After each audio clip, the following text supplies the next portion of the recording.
एक समय एक राजा की पत्नी बहुत धार्मिक थी और वो साथ में ही जब आश्रम था शहर से थोड़ी सी दूरी पर, वहां गुरुदेव के सत्संग सुनने जाया करती थी। अब राजा भी अच्छी आत्मा का था, उसने अपनी पत्नी को मना नहीं किया, लेकिन स्वयं उसका सहयोग नहीं दिया उपदेश आदि लेने में। अब जिस पुण्यात्मा को, जिस भक्तमती को ज्ञान हो गया कि परमात्मा की भक्ति के बिना ये जीव, भले ही आज चाहे राजा है चाहे सेठ है, वो पिछले पुण्य कर्मों से है और वर्तमान में भविष्य की कमाई साधना ठीक नहीं की, तो अगले जन्म में सत्संग वचनों से पता चल जाता है कि नेक्स्ट जीवन उसका बहुत दुखदायी होगा। क्या बताते हैं सत्संग में? कबीर हरि के नाम बिना ये राजा रसब हुए, मिट्टी लदे कुमार के फिर घास न डाले कोई। ए भगवान, परमात्मा की भक्ति के बिना राजा भी अगले जन्म में गधे की योनि में जाएगा। अब तो उसको सारे ठाठ बाट हैं, सब सुविधाएं उपलब्ध हैं, उस फिर आगे गधा बनने के बाद सारा दिन धंधा कुमार के करेगा और उसके घर तो आहार भी नहीं मिलेगा, बाहर जंगल में जाकर अपने दांत घिसाई करके वो फिर वहां पेट भरेगा। अब इन बातों का ज्ञान उस पुण्यात्मा रानी को हो गया, क्योंकि संतों के वचन मिथ्या नहीं होते, वो परमात्मा के मार्ग से परिचित होते हैं। संत परमात्मा के विधान से परिचित होते हैं और सत्संग सुनने के बाद ये अज्ञान अंधेरा हट जाता है। तो रानी को ये विश्वास 100% हो गया कि तेरे पति बहुत अच्छी आत्मा के हैं, मुझे सत्संग में जाने में, दान करने में कभी बाधा नहीं करते। और गुरुदेव भी बार बार कहते हैं, बेटी अपने पति को भी इसी मार्ग पर लगाओ, आपका फर्ज बनता है, आपको ज्ञान हो गया है, आपका जीवन साथी है, आप उसे भी समझाओ, भक्ति मार्ग पर लगा दो।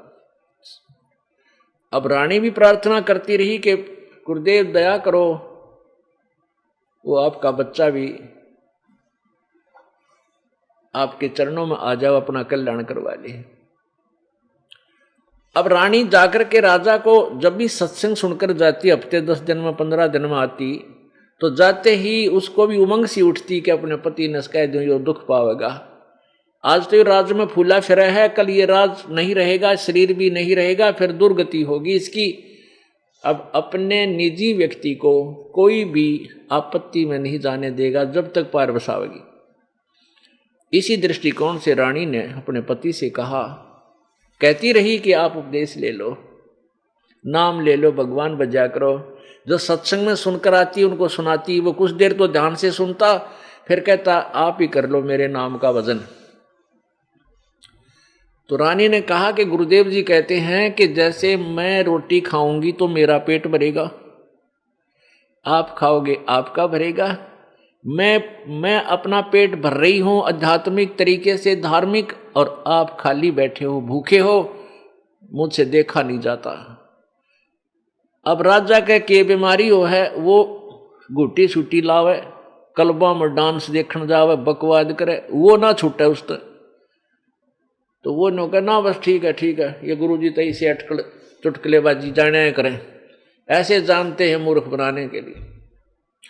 और फिर कहता है कि मैं भक्ति करता हूं, ऐसी बात थोड़ी, मैं भी भक्ति करता हूं। तो रानी को ज्ञान था, वो समझाती थी, गुरु बिन माला फेरते, गुरु बिन देव दान, और गुरु बिन दोनों निष्फल हैं, ते पूछो वेद पुराण। राम कृष्ण से कौन बड़ा, उन्हों भी गुरु कीन, और 3 लोग के वे धनी, गुरु आगे आदीन। अब परमात्मा कबीर जी ये बताना चाहते हैं कि श्री रामचंद्र जी जिसको तुम भगवान मानते हो, उन्होंने भी वशिष्ठ मुनि जी से नाम लिया, गुरु बनाए, और एक शिष्य की तरह उनके सामने विनम्र रहे। श्री कृष्ण जी ने दुर्वासा जी को अपना गुरु बनाया और उनके आदेशानुसार अपनी भक्ति की चरणों में नतमस्तक रहे। श्री कृष्ण जी के संदीपनी जो गुरु बताए हैं वो अक्षर गुरु थे, टीचर थे, जो कह ख गड़े सिखाया करें। वो केवल पट शिक्षा दी थी उनको, लेकिन आध्यात्मिक गुरु दुर्वासा जी थे श्री कृष्ण जी के।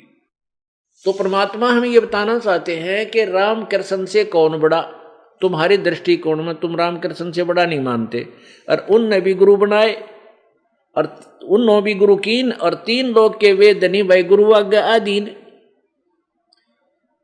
अब एक ही उदाहरण थे, भगवान ने सारा काम संगवा दिया।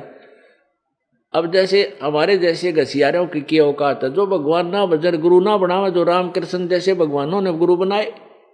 तो हमारी बुद्धिहीनता है जी, हम गुरु बनाकर भक्ति नहीं करते, अपनी अपनी अपनी डफली का रोज बजावा दुनिया घर में। आप पर राम राम जय जय राम सीता राम राधे श्याम, ये तो कोई कर लो, नो थोड़ी बात बनेगी। नियम बनाया है परमात्मा ने, उन मर्यादाओं में हमने चलना पड़ेगा।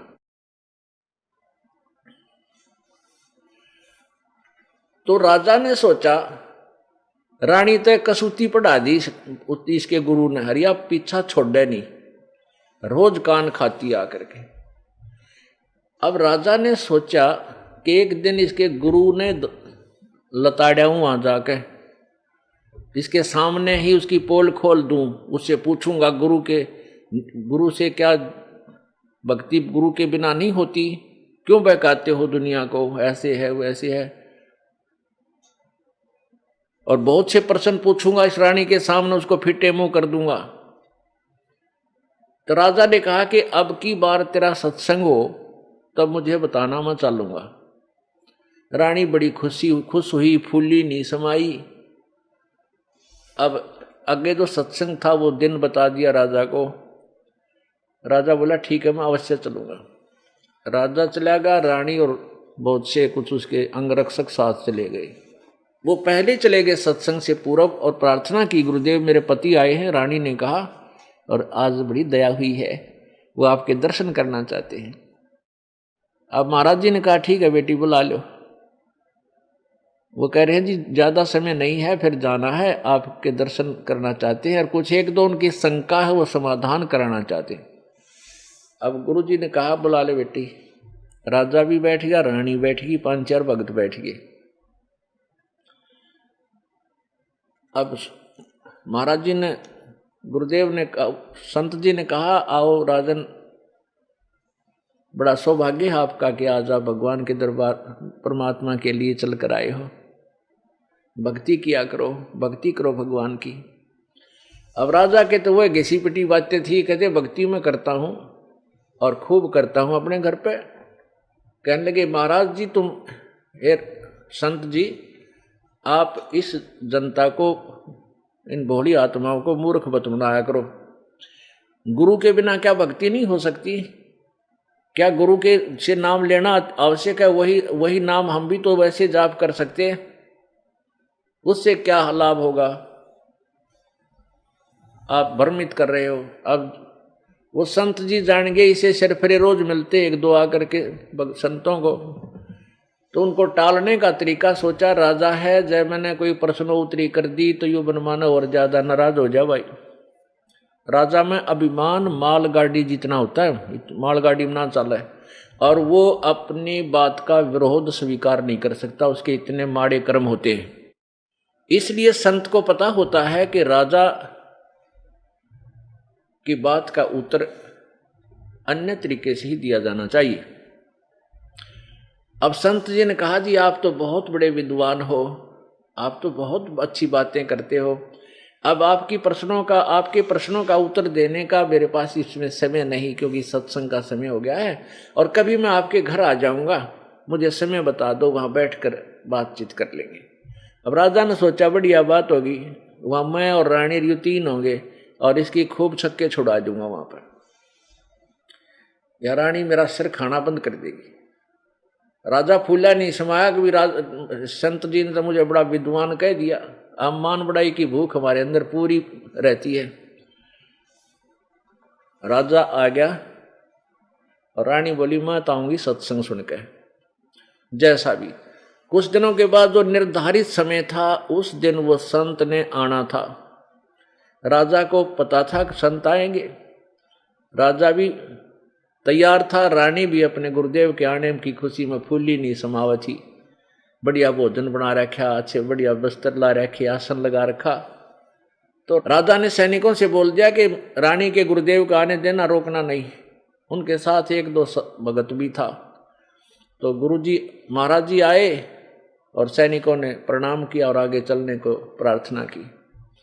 अब सामने सैनिक खड़े राजा के पास, 20-30 कुछ महामंत्री बैठे खड़े वहां आसनों पर, और ऊंचे आसन पर राजा बैठा, आसपास अंगरक्षक खड़े। अब जो ही संत जी वहां पहुंचे, वहां राजा के सामने खड़े सैनिकों से कहा कि सैनिकों, इस राजा को गिरफ्तार करो। अब वो सैनिक उसके मुंह की तरफ देखें, यो महात्मा जी मेंटल है क्या? उस संत ने फिर कहा कि सैनिकों, सुना नहीं, इस राजा को अरेस्ट करो। अब वो ये इंतजार करें कि राजा क्या कहता है। अब राजा ने सोचा, भाई यो तो बड़ा निकम्मा आदमी, बकवादी, मेरे घर पर आकर मन ने अरेस्ट करावा, बता, ये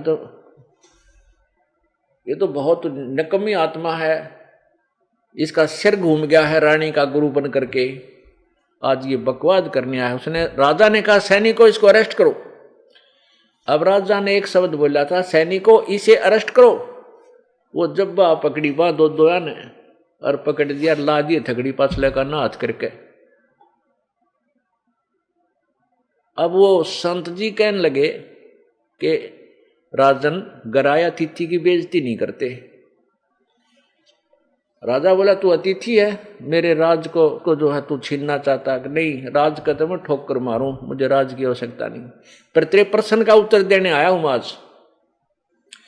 कौन से प्रश्न का? क्या के गुरु के बिना, गुरु में ऐसी कौन सी पावर है जो उसे नाम लेकर ही भक्ति चलेगी, भक्ति करनी चाहिए? अब राजा बोला, ये क्या उत्तर दे रहा, तू तो बकवाद कर। नहीं, बकवाद नहीं करता, मेरे हाथ खुलवा, तेरे प्रश्न के उत्तर दूंगा। उसने कहा, छोड़ दो भाई। छोड़ दिया, खोल दिया हथकड़ी। राजा के कहते ही उस संत को छोड़ दिया सैनिकों ने। तब संत ने कहा, महाराज जी देखो, आपकी वचन में शक्ति है। जो शब्द मैंने कहा था कि सैनिकों इसे अरेस्ट करो, ये तेरे सैनिक टस से मस नहीं हुए। मैंने 2-3 बार कहा और आपने यही शब्द कहा था, सैनिकों इसे अरेस्ट करो। इन्होंने 2 सेकंड भी ना लाई, मेरी दोनों बांह पकड़ दी। आपके वचन की शक्ति से ये एकदम हरकत में आगे, और मेरे वचन की शक्ति से ये टस से मस नहीं हो। इसी प्रकार आप ये भौतिकवाद के अधिकारी हो, आपके वचन में शक्ति है, आपके वचन की शक्ति से ये सब चलते हैं। इसी प्रकार मेरे अंदर आध्यात्मिक शक्ति है, मेरे वचन में। जो मंत्र, जो वचन मैं बोलूंगा, उसी समय पूरे तत्व क्रिया कार्यवन हो जाएंगे। आप बोलते रहना, आध्यात्मिक मार्ग में तेरी कति नहीं चलेगी। अब कहते हैं बुद्धिमान को तो संकेत ही बहुत होता है। उसी समय सिंहासन से नीचे उतरा और समेत मुकुट के चरणों में गिर गया और उपदेश लिया अपना कल।